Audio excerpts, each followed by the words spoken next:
gravar. Então, nós vimos, né, que Dom Pedro, ao voltar, crianças, que Dom Pedro, ao voltar para Portugal, é claro que ele iria resguardar aqui o trono, né, o trono brasileiro, para a sua família. Então, ele faz o quê? Abdica do trono, volta para Portugal para recuperar o trono português, né, com a morte do seu pai.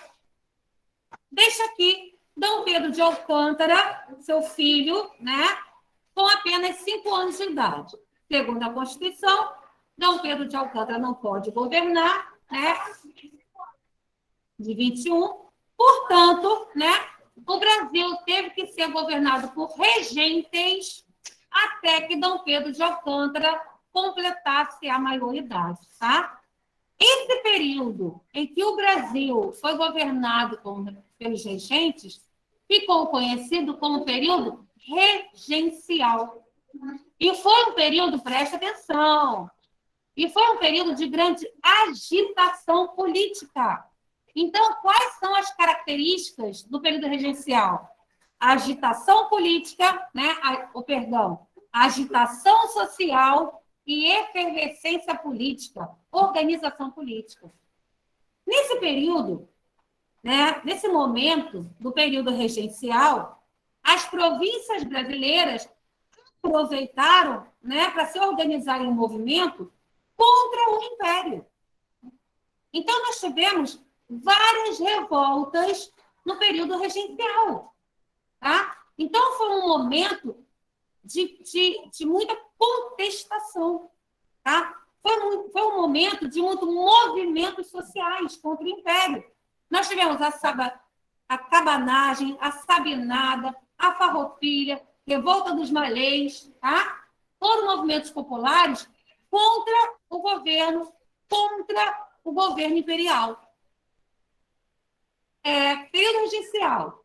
De início, nós tivemos as regências trinas, que eram 3 representantes governando.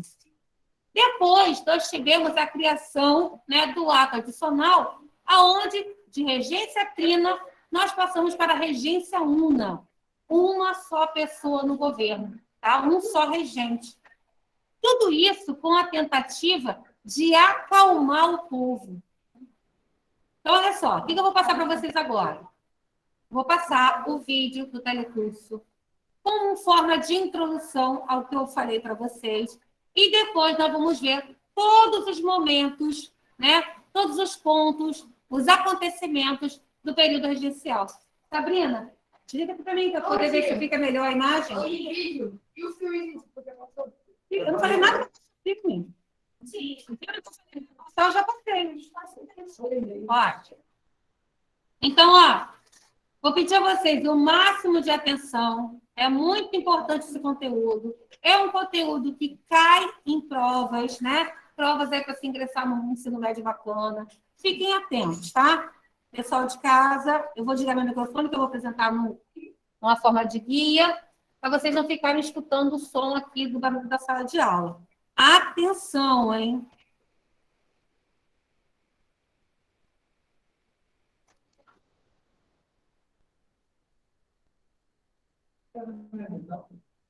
Oi? Aqui? Então, eu vou botar. Eu fechei porque eu estava... Aham, tá fechado, não tá não? É? Eu vou pedir.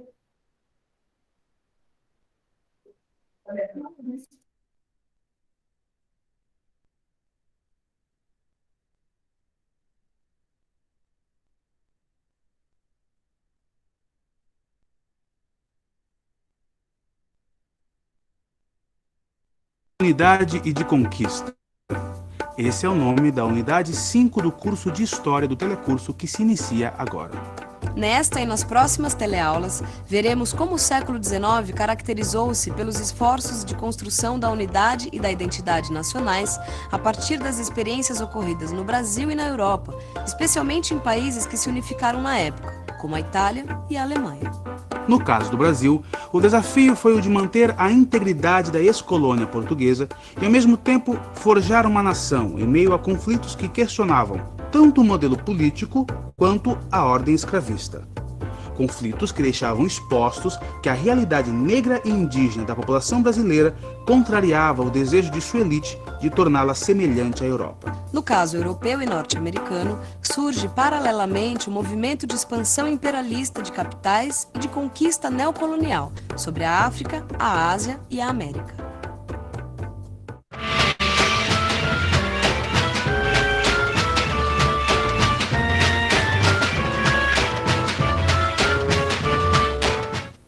Em 1823, um ano depois da proclamação da nossa independência, um observador estrangeiro escreveu as seguintes anotações sobre o Brasil. O Brasil é um país nascente, um povoado de habitantes de diversas cores que se aborrecem mutuamente. As capitanias não se podem auxiliar mutuamente por estarem separadas por setores imensos, de modo que aquele país não forma ainda um reino inteiro e contínuo. Dá para perceber por esse texto aqui as inúmeras e enormes dificuldades que a antiga colônia portuguesa teria agora para se firmar como nação. Na teleaula de hoje, nós vamos ver como o governo imperial conseguiu derrotar as rebeliões das províncias e preservar a integridade do território brasileiro. Vamos entender como foram reprimidos os vários movimentos separatistas da primeira metade do século XIX. Vamos conhecer também alguns momentos políticos importantes, como a renúncia de Dom Pedro I, o período regencial e a chegada do jovem Dom Pedro II ao poder. Você viu que é bastante coisa, hein? Então presta bastante atenção que a nossa teleaula está começando agora.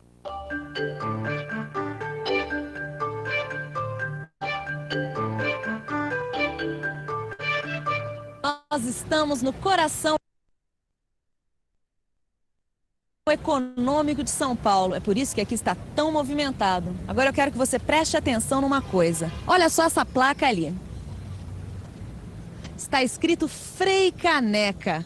O que será que as pessoas sabem sobre este nome? Quem foi esse tal de Frei Caneca? Não sei. Aí já não sei te dizer. Ele foi um frei, pelo nome Frei, membro da igreja, né? Foi um religioso da época da colonização do Brasil. Quem será esse Frei Caneca? E o que será que ele fez para virar nome de rua? Ô Vicente, então isso aqui era o Frei Caneca? Ele mesmo. E olha só que interessante que eu descobri nesse livro. O nome verdadeiro do Frei Caneca era Frei Joaquim do Amor Divino Rabelo. E ele foi um dos principais líderes da Confederação do Equador. Confederação do Equador. Tá aí. Nunca ouvi falar sobre isso, não. Ó. Oi, por favor, você já ouviu falar na Confederação do Equador? Não. Não. E na independência do Brasil? Óbvio, né? Aí já é brincadeira, já, claro. Já. Pois é, todo brasileiro já ouviu falar na independência do Brasil, não é mesmo? Mas pouca gente conhece a Confederação do Equador. Acontece que essas duas coisas estão bastante ligadas. A Confederação do Equador foi um dos movimentos separatistas que ocorreram no Brasil logo após os primeiros anos da independência. As províncias que formavam a Confederação do Equador queriam se separar do Império e formar uma república. Segui, ó brasileiros, o exemplo dos bravos habitantes da Zona Tórrida. Imitai os valentes das províncias, que vão estabelecer seu governo debaixo do melhor dos sistemas, o representativo. Este é um pequeno trecho do manifesto do pernambucano Manuel de Carvalho Paz de Andrade. Ele está conclamando outras províncias a seguirem o exemplo do Nordeste, que ele chama de Zona Tórrida. Esse manifesto foi escrito no ano de 1824. Julho de 1824. As províncias do Ceará, Rio Grande do Norte, Paraíba e Pernambuco haviam formado a Confederação do Equador. Inspirados no movimento de 1817, os revolucionários nordestinos querem separar a sua região do resto do Império. A ideia é implantar o regime republicano. A repressão do governo imperial é violenta. Os principais chefes da Confederação são condenados à morte. Movimentos separatistas surgem em outras regiões do país. Nos anos que se seguem à independência, cresce o perigo de desintegração do território brasileiro. Bom, agora todo mundo já sabe por que Frei Caneca é nome de rua. É que ele esteve envolvido com a Confederação do Equador. Frei Caneca criticava o governo de Dom Pedro I. Ele considerava a Constituição Imperial autoritária e centralizadora. Autoritária porque havia dado um poder excessivo ao imperador. Centralizadora porque havia negado autonomia às províncias, tornando-as dependentes do poder central. Afirmava Frei Caneca que para os pernambucanos a opressão e a exploração continuavam, só que não vinham mais de Portugal, e sim do Rio de Janeiro, que ele chamava de Nova Lisboa. Para os revolucionários da Confederação do Equador, a independência ainda não havia chegado. Independência para eles significava República Federativa, conforme o modelo norte-americano. Sabe o que isso significava? Significava um país governado por um presidente eleito por um mandato determinado. E também liberdade de organização das províncias. Presidente eleito, por que a nossa independência não foi assim? Por que, Vicente, o Brasil independente era uma monarquia? Isso eu não consigo entender. Eu acho que a resposta está aqui, ó. O imperador. Peraí, como assim o imperador? Não, você tem que lembrar, Gil, que nessa época a figura do imperador era conhecida em todas as regiões do país, não é? Ai, claro. A figura do imperador devia ser uma espécie de garantia de que o território brasileiro não ia se dividir. Exatamente. E você tem que lembrar que a América Espanhola independente era republicana e dividida, e isso assustava a elite política brasileira. Então, desde as chamadas guerras da independência, que a preocupação em preservar o território era muito grande. Sim, mas agora você deve estar se perguntando, mas a independência brasileira não foi feita sem derramamento de sangue? Não foi bem assim, não. O processo de independência não foi tranquilo, como muita gente pensa. No Pará, no Maranhão e principalmente na Bahia, as tropas portuguesas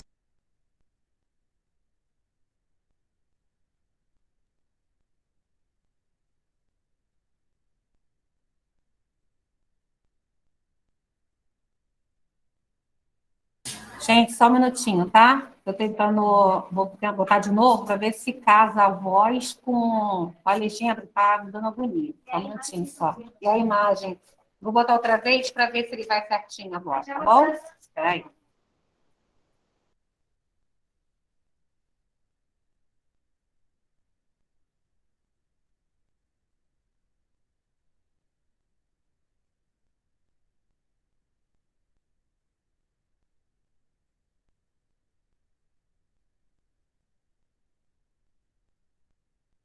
resolveram não aceitar a independência proclamada por Dom Pedro I. Foram então contratados oficiais estrangeiros para comandar o exército brasileiro, que impôs às províncias a aceitação da independência e manteve a unidade territorial do Império. Além de enfrentar as tropas portuguesas e reprimir e sufocar os estados da Confederação do Equador, o governo imperial teve que reprimir a ferro e fogo outros movimentos de separação. 1825. A província cisplatina, no extremo sul, proclama sua independência do Império Brasileiro com o intuito de se incorporar às Províncias Unidas do Rio da Prata, futura Argentina. A guerra dura 3 anos e a Cisplatina se torna um país independente com o nome de República Oriental do Uruguai. A derrota na Cisplatina aumenta a crise financeira do Império e o descontentamento dos brasileiros contra o imperador. Crescia a insatisfação com os privilégios dispensados aos interesses portugueses no Brasil, principalmente no comércio interno. Os proprietários de terra e escravos ficam muito preocupados com o acordo que Dom Pedro faz com os ingleses, se comprometendo a acabar com o tráfico de escravos para o Brasil. O imperador perde o apoio militar e político, e em 7 de abril de 1831, ele renuncia ao trono brasileiro. O trono passa a ser do filho do imperador, um menino de apenas 5 anos de idade, que também se chama Pedro. Dom Pedro I deixa seu filho entregue aos cuidados de José Bonifácio. Feito isso, volta para a Europa, onde morre em 1834. Ô Vicente, eu estava pensando numa coisa. Como uma criança de 5 anos podia ser imperador e governar o Brasil? Não, é claro que não podia, né? Que Então ideia. o que eles fizeram? Seguiram a lei, Gil. Mas que lei, Vicente? Que lei? A Constituição de 1824. Olha, desse assunto eu entendo, presta atenção. O negócio é o seguinte, enquanto o imperador fosse menor de idade, o país ia ser governado por uma regência que inicialmente era composta por 3 pessoas. e que a partir de 1834 se transformou numa regência una, ou seja, uma pessoa só na regência. E assim o país foi governado até 1840, quando o jovem Dom Pedro assumiu o trono com apenas 14 anos. 14 anos? 14 anos. As mudanças foram grandes, não é? Em vez de um país governado por um imperador todo-poderoso, nós tínhamos agora um país governado por regentes, que tinham a sua autoridade muitas vezes contestada. Para muitos, era a oportunidade de se proclamar a república. Para outros, era a chance das províncias terem muito mais autonomia. Aliás, um fantasma começava a rondar o jovem país. O perigo da rebelião social e da desintegração territorial. 1831-1832. Só no Rio de Janeiro estouram 5 levantes populares protestando contra os altos preços dos alimentos. As forças militares da capital reagem com violência e as revoltas são sufocadas. Nas outras regiões do país, de norte a sul, também pipocam conflitos. O exército imperial, desorganizado e mal equipado, não merece a confiança do governo. A saída é criar a Guarda Nacional, incumbida de manter a ordem no município onde fosse formada. E não faltam revoltas para combater. 1835 a 1840, a cabanagem estoura no Pará. 1837 a 1838, a sabinada estoura na Bahia. 1838 a 1840, no Maranhão, acontece a balaiada. 1835 a 1845, a Revolução Farroupilha, ou Guerra dos Farrapos, estoura em Santa Catarina e no Rio Grande do Sul. Essas são as principais revoltas que explodem as províncias durante a regência. Os motivos que provocam esses movimentos variam de região para região. Brigas políticas locais, descontentamento com a situação social, defesa de ideias republicanas. As notícias que chegam dessas províncias são preocupantes. No relatório enviado ao governo regencial, assim era descrita a situação do Pará durante a cabanagem. A insurreição foi geral. Por toda parte, onde houve um homem branco ou rico a quem matar e alguma coisa que roubar, aparecia logo quem se quisesse encarregar desse serviço. E desse modo, ainda hoje, estão em rebeldia todo o Alto e Baixo Amazonas. Todas as mais vilas, lugares, fazendas, casas e choupanas dessa província ou ficaram habitadas por cabanos, se seus donos o eram, ou seus donos, se não fugiram, foram mortos e as casas ficaram ocupadas por cabanos. Anarquia e desordem. Era essa a preocupação da elite política. Mas olha, tente se colocar na posição desses homens. Esses homens possuíam terras, escravos, comércio. Eram, na sua maioria, senadores, deputados, presidentes de província, juízes, militares, advogados. Aliás, essas rebeliões ameaçavam a sua segurança e os seus bens. Mais ainda, ameaçavam a integridade territorial do país. A saída foi fortalecer o poder central.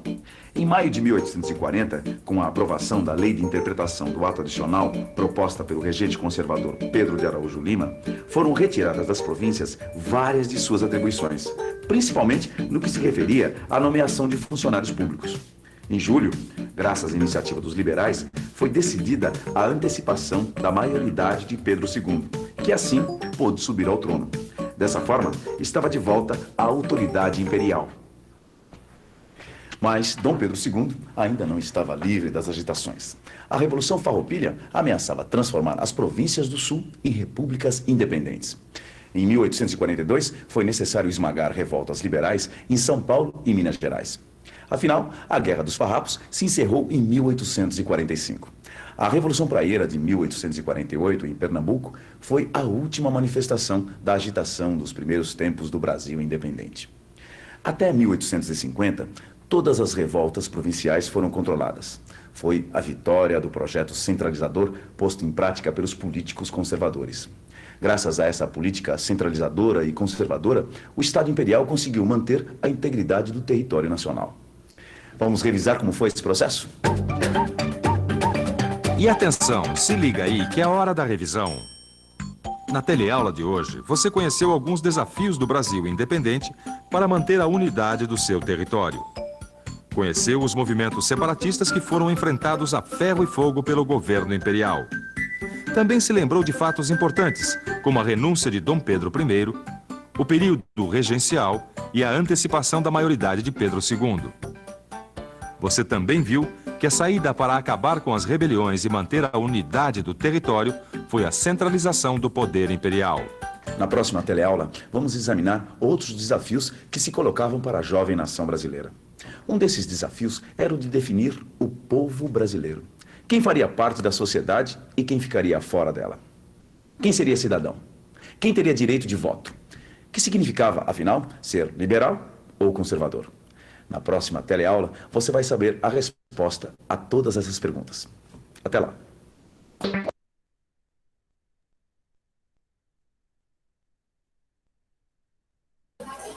Gente, então vocês viram aí, Sabrina, fica para mim. Vocês viram aí uma espécie de revisão, né, do que nós falamos sobre o primeiro reinado, os acontecimentos mais importantes, como é que foi aí o comando de Dom Pedro I, a sua abdicação deixando seu filho no trono, e depois vocês viram um pouquinho do que aconteceu com o Brasil com o período regencial. Como eu falei com vocês antes de passar o vídeo, o período regencial foi um período de grande agitação social e efervescência política. Meninos, o que eu quero dizer efervescência política? Organização política. É um ensaio para essa organização, na verdade. A efervescência social, por quê? Porque foi nesse momento que se aproveitou a chance, né, de se reclamar contra o Império. Como vocês viram, era desejo de muitos grupos revoltosos a proclamação de uma república, a derrubada do Império. Então, se aproveitou esse momento de descentralização, porque nós não tínhamos um imperador no comando, nós tínhamos os regentes, né? Até porque o nosso sucessor do trono era uma criança, então os regentes é que governaram o nosso território, a nação. Então, se aproveitou esse momento de instabilidade, esse momento de descentralização, para se fazer movimentos contra o Império. Então, vocês viram que teve revolta, né? No Maranhão, na Bahia, em Rio Grande do Sul, né? Sabinada, Farroupilha, revolta dos malês, que foram os negros contra também o Império. Então, muitas revoltas pipocaram. Inclusive, eu vou falar mais claramente sobre essas revoltas quando eu for passar um slide para vocês. Agora, eu tenho que saber que hoje, nesse momento, o que é importantíssimo eu saber? Período regencial, período em que os regentes tiveram sob o comando do Brasil, porque Dom Pedro de Alcântara não tinha idade suficiente para fazer isso, para estar no comando, tá? Vocês viram? Fala, amor. Pode ser que sim. Eu não pesquisei para saber o porquê, o Alcântara, tá? A gente pode saber isso.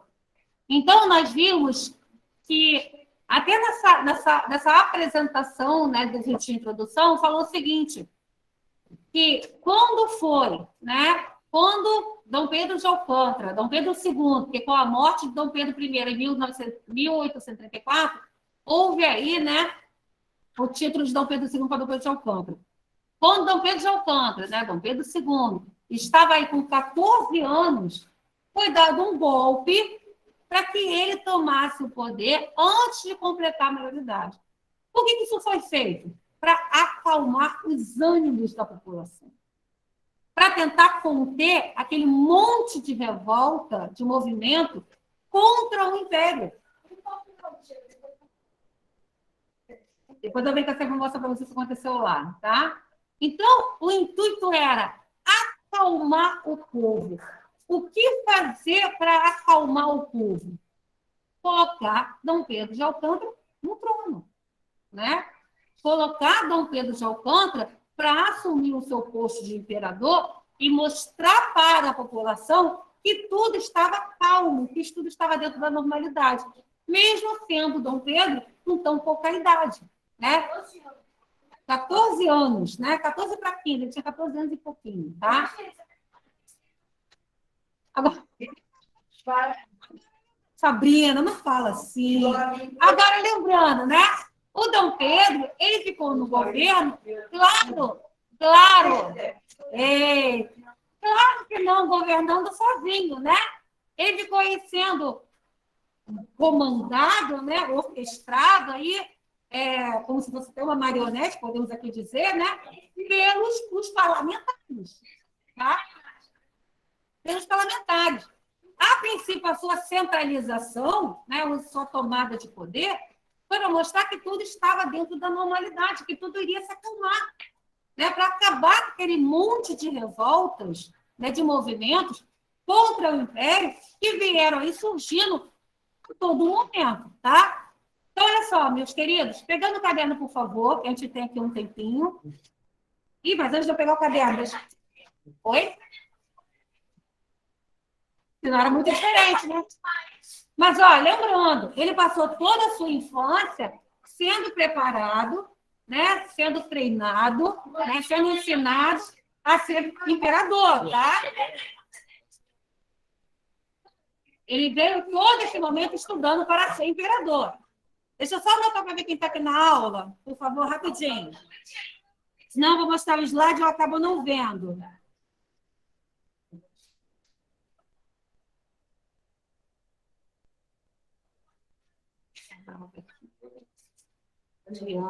Só um minutinho só para conferir quem está com os nomezinhos aqui.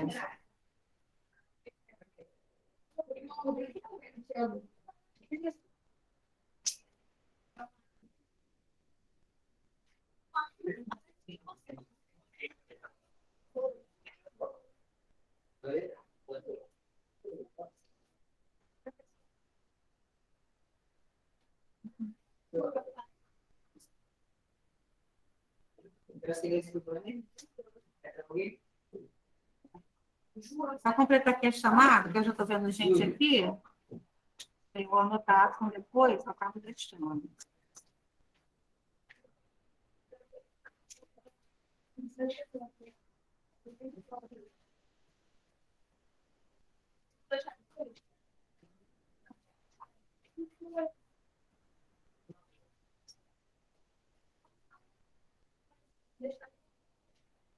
Daniel não.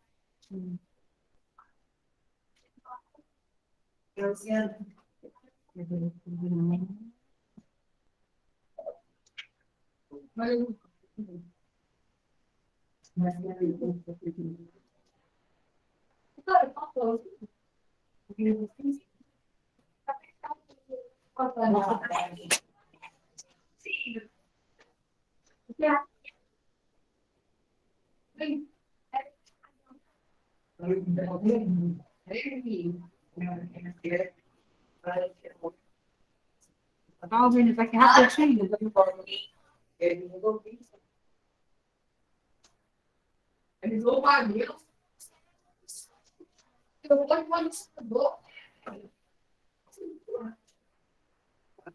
Vamos lá, amores.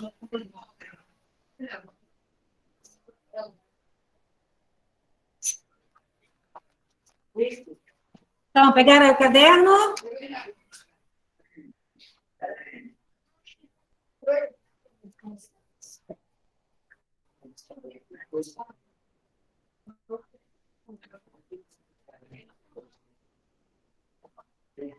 Vou pedir aqui, ó. Aqui, esse primeiro slide está mostrando. Não é para copiar, não, tá? O primeiro slide está mostrando como é que foi a divisão do Brasil no período do Império. O Império durou de 1822 a 1889. Então, nós tivemos o primeiro reinado, de 1822 a 1831, o período regencial, 1831 a 1840, e tivemos o segundo reinado, de 1840 a 1839. Vai começar a anotar isso aqui, ó, que é o nosso título, tá? Brasil regencial, ou pode colocar período regencial, tanto faz, tá? Que foi de 1831 a 1840. Então, anota o título aí, por gentileza. Hoje, dia 17 de agosto. Ih, sabe minha prima hoje. O título, isso é o título. 17 de agosto. Esse é o título do nosso assunto. Para anotar aí, vão ter anotações.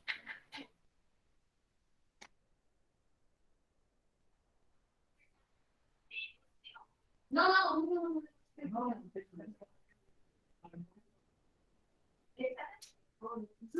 Vamos lá.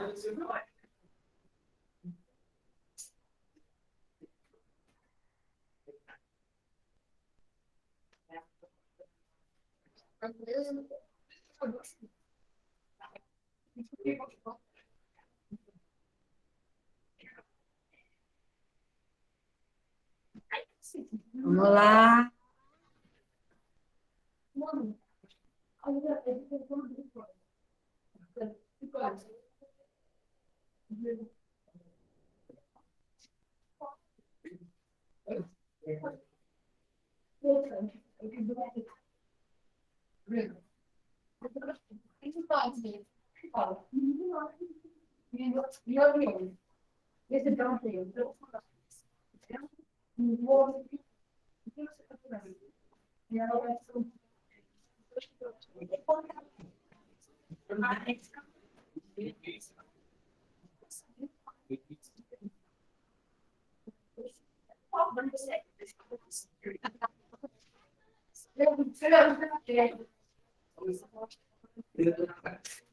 Podemos? Já anotou aí o título?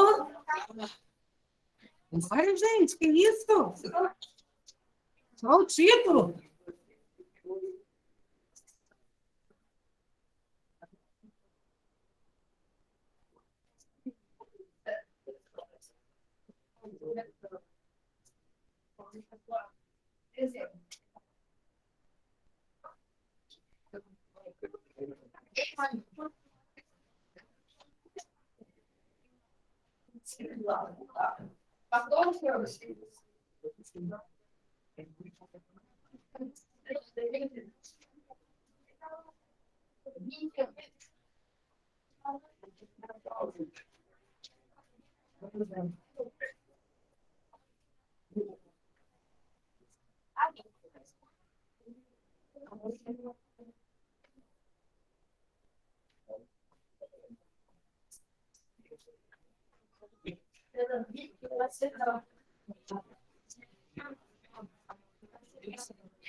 Podemos?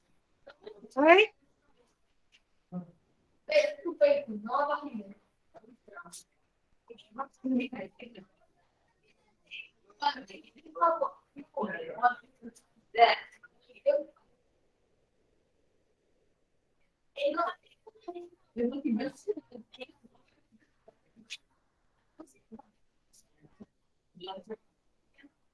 Vamos lá, amores. Então, continuando.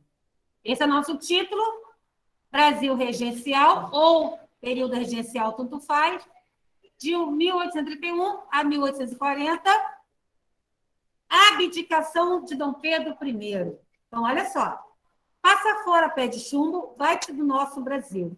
E o Brasil é brasileiro depois do 7 de abril. Então, o ato que deu início ao período regencial foi a saída de Dom Pedro I do Brasil, tá? Aqui vocês estão vendo a imagem de Dom Pedro entregando o ato de renúncia. Como eu falei para vocês, a princípio, no começo do governo, né, de Dom Pedro I, ele era visto como herói.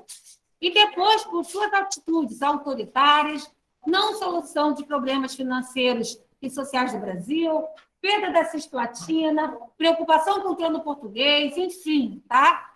Ele acabou se tornando impopular.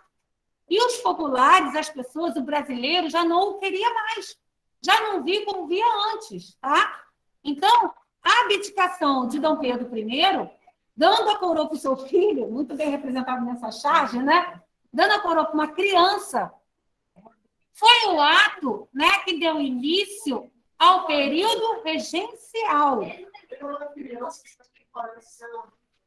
Aham, né? Então, ó, Tia, esse é famoso. 5 anos, mas já calvo. vou pedir, gente, eu vou pedir para vocês anotarem o seguinte, tá? Anotem aí no caderno de vocês. Ato. Vou ditar. Nossa, esse pedacinho, um pedacinho de nada. Ato que iniciou. Ato que iniciou o período regencial. Bota 2 pontinhos e anota isso aqui, ó. Abdicação de Dom Pedro I.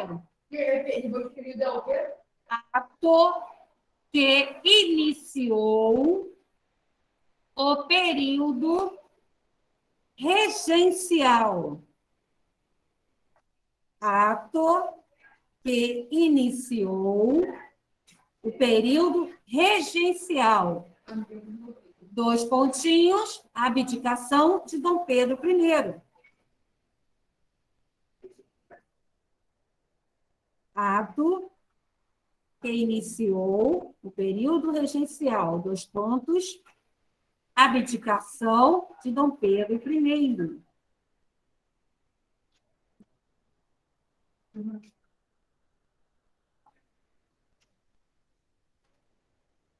Então, olha só, o nosso assunto, né, a partir de hoje, amanhã e na semana que vem também, na terça, nós iremos tratar sobre isso.